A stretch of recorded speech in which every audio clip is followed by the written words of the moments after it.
Halo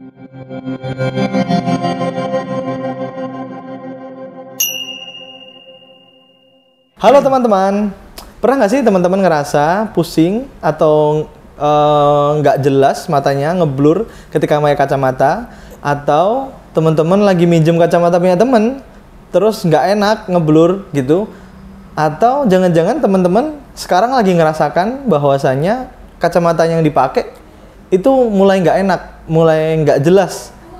Nah, hari ini kita akan membahas tentang kacamata 101, membahas tentang kacamata dari nol, dan kita akan membahas juga tentang kapan sih kita harus ganti kacamata, kacamata seperti apa yang akan kita pakai, dan lensa seperti apa yang kita pakai. Dan kali ini kita nggak sendirian, karena hari ini kita ada Mas Tria, seorang refraksionis optician dari Optik Cahaya TrueView. Halo Mas Tria. Halo teman semua. Halo. Nah, kita hari ini akan membahas kapan sih kita harus ganti lensa, atau kapan kita harus ganti kacamata, seperti apa kacamatanya dan seperti apa lensanya. Nah, Mas Tria, Yap. Gimana? sebelum kita memulai percakapan ini, Mas Tria sudah berapa lama di industri ini? Saya mulai dari pertama kali masuk dunia optik itu tahun 2011. Oke. Nah, di tahun 2022 saya udah dapat gelar refraksionis optician sampai saat ini. Sampai saat ini, dan sudah lama ya di Optik Cahaya ya? Di Optik Cahaya dari tahun 2017. Lama sekali teman-teman ya. Berarti udah sering ya, udah ketemu sama customer yang ngeluh segala macam tentang kacamata. Sudah setiap hari. Setiap hari ya. Setiap hari. Jadi ya, pengalaman beliau tidak usah diragukan. Nah, berapa banyak customer itu yang sering ngeluh tentang kacamata yang udah mulai nggak enak, kacamata yang udah mulai atau pusing gitu, Mas? Banyak ya, apalagi sekarang ini kan era digital. Jadi banyak sekali istilahnya pertumbuhan kenaikan kayak keluhan mata ya. Jadi awalnya normal, terus lama-lama jadi blur, akhirnya begitu dicek ada keluhan penglihatan. Ya itu tadi, karena kan dampak dari era digitalnya sangat-sangat terasa banget ya, beda dengan zaman sebelumnya. Oh, berarti yang sudah make pun ini ya, bertambah atau berubah gitu ya ukurannya? Nah, rata-rata sih naik, dan biasanya untuk laju kenaikannya tuh lebih signifikan daripada sih zaman-zaman sebelum eranya gadget ataupun smartphone gitu ya. Oh, apalagi pandemi gitu ya, Nah, naik sekali itu ya. Betul.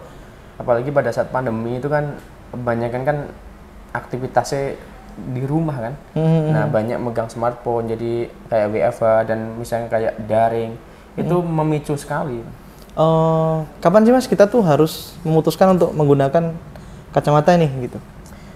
Biasanya begini, kalau kita menyadari bahwa penglihatan kita udah mulai nggak normal ya, katakanlah kalau melihat objek itu ada keluhan buram atau mungkin penglihatan kita nggak nyaman, bahkan terasa pusing, itu paling tidak kita juga harus segera melakukan pengecekan gitu.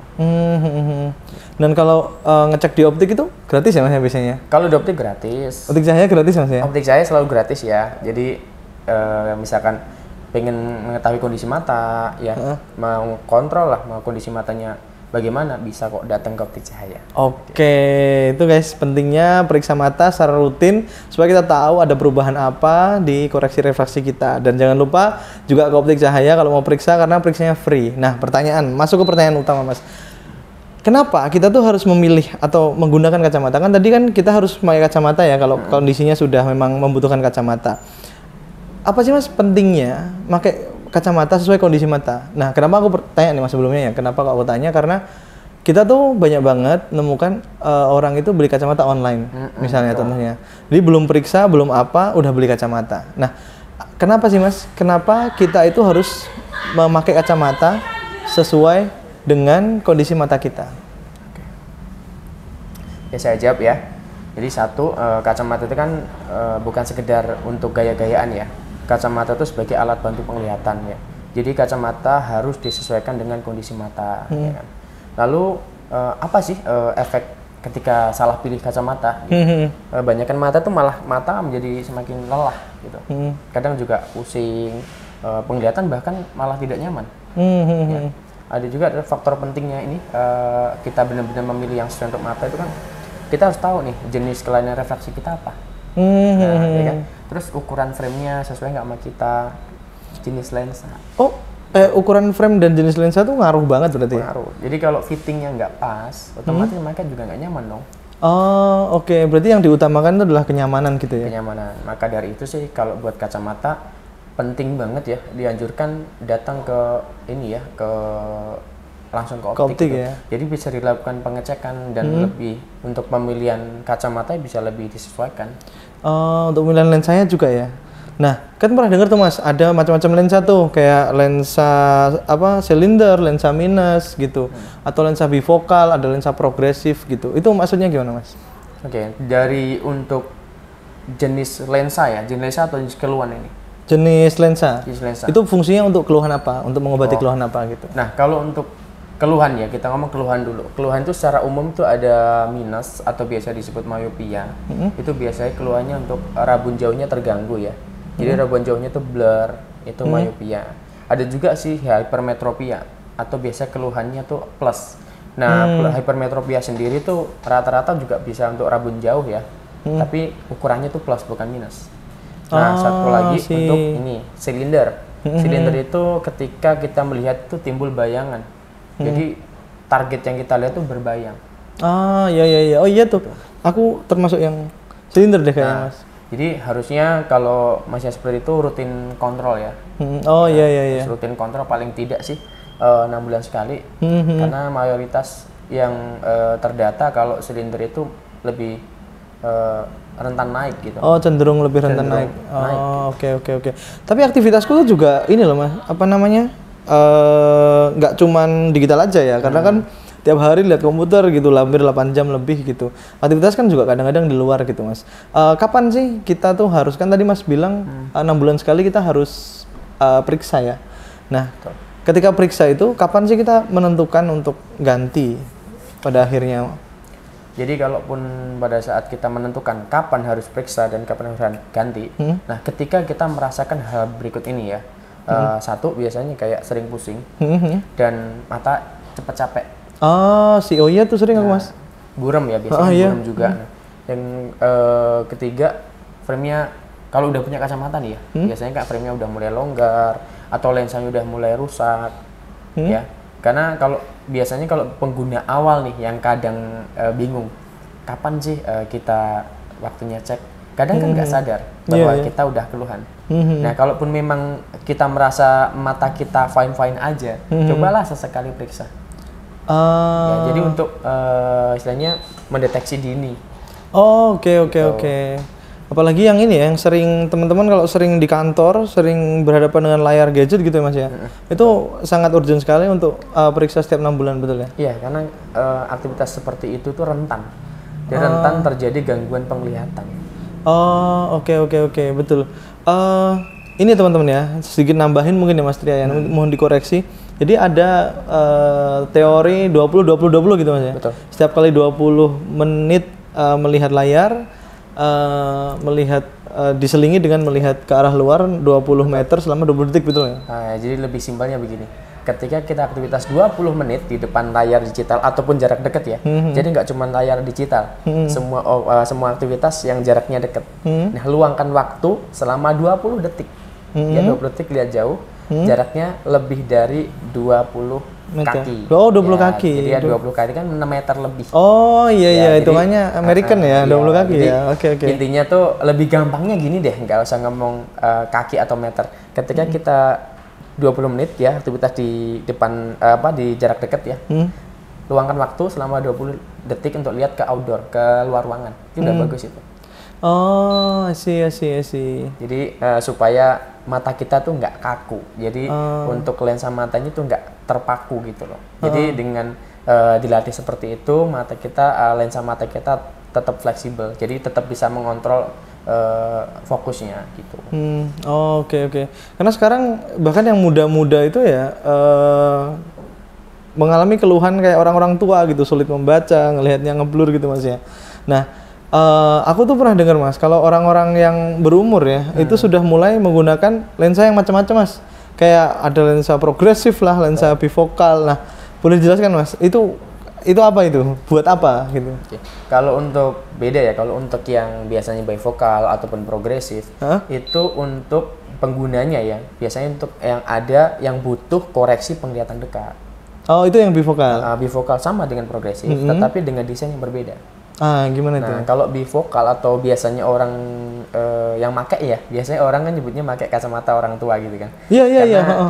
Pernah nggak sih lihat kacamata atau memperhatikan saudara atau keluarga yang pakai kacamata tuh di permisi di bagian bawahnya tuh ada kayak lingkarnya atau garisnya. Oh iya ada tuh lensa bapak saya begitu. Nah itu jauhnya atas itu untuk koreksi penglihatan jauh, dan yang ada garisnya itu untuk koreksi dekat. Iya. Jadi dipisah dengan sekat. Oh jadi ini ya supaya bisa digunakan untuk melihat yang jauh. Betul. Yang sama yang dekat. Betul. Yang jauh yang di atas, yang ini di bawah gitu. Untuk baca. Gitu. Itu memang di rata-rata yang pakai itu untuk usia 38 ke atas. Jadi ketika udah ada gangguan presbiopia atau rabun dekat akibat usia. Jadi membantu mengkoreksi hal itu. Nah, itu kan poin pertama di bifokal. Nah, yang kedua ini di progresif. Progresif hampir sama istilahnya secara fungsi ya. Tetapi progresif dia lebih multifungsi. Dia lebih kompleks. Jadi ada penglihatan jauh dan garisnya garisnya bifokal diganti untuk jarak medium. Jadi dibuat gradasi. Jadi yang paling atas ya itu untuk lihat jauh, makin jauh. Ke bawah dia untuk makin area dekat. Oh, bedanya ada gradasi di sana. Betul, di sistem gradasi. Jadi secara poin dan secara value dia lebih multifungsi. Karena kan kita sekarang jarak yang kita pakai itu kan juga tergolong ini ya saat ini ya sangat variatif ya. Karena ya kadang smartphone, gadget terus lihat jauh, terus kadang juga kita perlu di area meja kerja. Itu lebih nyaman daripada yang bifokal. Oh gitu. Customernya Mas Tria banyak yang progresif atau bifokal? Kalau mayoritas yang saya handle itu progresif. Karena memang lebih ini ya, value-nya lebih banyak, benefitnya lebih kerasa gitu. Oke, aku summary sedikit ya dari awal tadi. Berarti kapan sih kita harus ganti kacamata kalau kita sudah ngerasa ada perubahan atau tidak nyaman atau matanya capek, makin buram dan lain sebagainya, kita perlu periksa ya. Betul. Dan nggak harus nunggu capek dan buram ya untuk periksa, betul nggak Mas? Nggak harus, tapi lebih baik 6 bulan sekali gitu ya untuk periksa. Dan untuk pemilihan lensanya sesuai kebutuhan ya Mas ya. Jadi kalau misalnya teman-teman sudah ngerasa nih jarak dekat meskipun masih muda ya, dekat atau jauh dia udah ngerasa ada ini bisa mempertimbangkan pakai progresif gitu ya. Ya kalau masih remaja ya tentunya, kalau masih muda lah sebenarnya bukan progresif. Tapi saya selipkan lagi ya, satu lagi ada namanya lensa antifatik. Lensa antifatik, aku baru dengar itu guys. Lensa antifatik itu sistemnya itu mirip sama progresif tapi beda fungsi ya. Kalau progresif tadi kan untuk mengkoreksi penglihatan jauh, medium sama baca. Karena kalau antifatik itu mengurangi beban akomodasi atau beban fokus kita pada jarak dekat. Makanya namanya antifatik ya. Jadi memang anti lelah kan gitu ya. Anti lelah, iya. Itu biasanya digunakan ketika kita aktif di jarak baca atau medium, apalagi kayak kita bekerja kantor, usia kayak di range 15 sampai di sekitar 30. Iya, usia produktif untuk bekerja ya. Karena kalau pakai progresif biasanya belum nyaman. Oke. Hanya lelah. Jadi kan keluhan lelah dengan butuh koreksi itu beda. Beda. Nah, ini pembahasan yang lebih lanjut advance mungkin nanti ya kita membedakan antara antifatik dan lensa progresif. Ini akan seru sekali teman-teman karena aku yakin ini teman-teman yang nonton usianya variatif ya, ada yang sangat muda, ada yang tua dan menolak tua. Jadi iya begitu, karena berarti kan kebutuhannya nanti beda-beda. Nah, makanya teman-teman biar nggak kelewatan pembahasan kita harus subscribe dulu channel kita supaya nggak ketinggalan pembahasan penting kayak lensa antifatik tadi. Bedanya apa sama progresif dan siapa yang harus pakai lensa antifatik? Oke, nah. Terakhir Mas, pesan-pesan untuk teman-teman nih yang baru pakai kacamata atau udah pakai kacamata tapi itu juga kacamata pertamanya atau belum pernah ganti atau yang teman-teman udah ngerasa pengen ganti, pesannya Mas Tri apa? Tips terakhir ya, intinya tips untuk satu kalau misalkan mau ganti ataupun baru pakai kacamata ya, pastilah kalau pilih yang pertama pilih frame-nya yang nyaman, sesuai bentuk wajah, dan kalaupun memang mau nyari yang fashionable juga bisa untuk istilahnya ya nambah penampilan juga bisa. Nah yang kedua untuk saat ini sih sarannya kalau pasang lensa usahakan paling tidak ada proteksi untuk layar digital. Oke. Karena kan sudah eranya kan. Iya sudah eranya banget ini. Ya rugi kalau misalkan kurang pas lah kalau misalkan nggak sekalian pakai proteksi. Iya. Terus rutin juga nanti kalau udah pakai kacamata bersihkan kacamata. Nah, itu Ya tuh. kan? Itu. Karena kebersihan itu juga biasanya ada kaitannya sama keawetan di lensanya, Oh, di lensa. frame-nya. Sama Oke. juga takutnya kan iritasi ya kalau terlalu kotor. Oh iya jarang betul. dibersihkan. Ada tuh, aku sering lihat kayak bekas kacamata ada yang garis gitu ya. Nah, Yang warnanya beda sendiri gitu. betul. Jadi kan sebenarnya juga perlu perawatan karena takutnya timbul jamur. Oh iya, buat kulit juga itu kesehatan kulit ya, karena dipakai terus ya. Oke, terus nanti usahakan cek mata ya. Cek mata minimal 1 tahun itu sekali.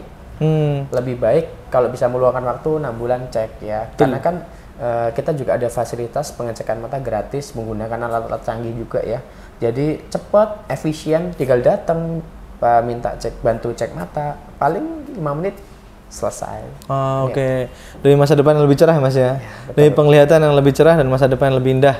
Teman-teman harus cek mata. Oke, keren banget Mas pembahasan siang ini. Kita bahas tentang basic banget tentang kacamata.